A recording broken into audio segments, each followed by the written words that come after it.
আজ সকাল 12:30 নাগাদ একটা জায়গায় বেরোনোর আছে, আর তার জন্য আমি এই শাড়িটা ঠিক করে রেখেছি। আর এই সাথে পরবো এই ব্লাউজটা। দেখুন ব্লাউজটা কি সুন্দর না? আসলে আজকে আছে আমার দিদির মেয়ের বার্থডে পার্টির একটা অনুষ্ঠান। আপনাদেরকে তো আগের দিনের ব্লগে সবটা শেয়ার করেছি। আর ইনি হচ্ছেন আমাদের বার্থডে গার্ল। কি সুন্দর লাগছে না দেখতে? জানেন, অনুষ্ঠান বাড়িতে গিয়ে আমি তো ভিডিও করতেই ভুলে যাই। আসলে সবার সাথে অনেক দিন পর দেখা হয় তো, তাই ভিডিও করার কথা মাথায় আসে না। আজকের অনুষ্ঠানে আমার মা, মাসি সবার সাথে দেখা হয়েছিল, কিন্তু আমি ভিডিও করতেই ভুলে গেছি।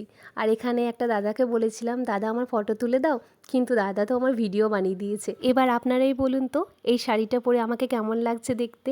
দেখুন, কথা বলতে বলতে কত লোকের সমাগম হয়ে গেল। যেহেতু আমরা খুব তাড়াতাড়ি বেরোবো, তাই আমরা খেতে বসে গেলাম।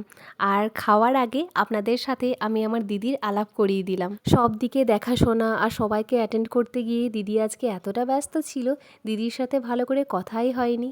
চলুন আজকের মতো তাহলে আসি, আবার গল্প হবে।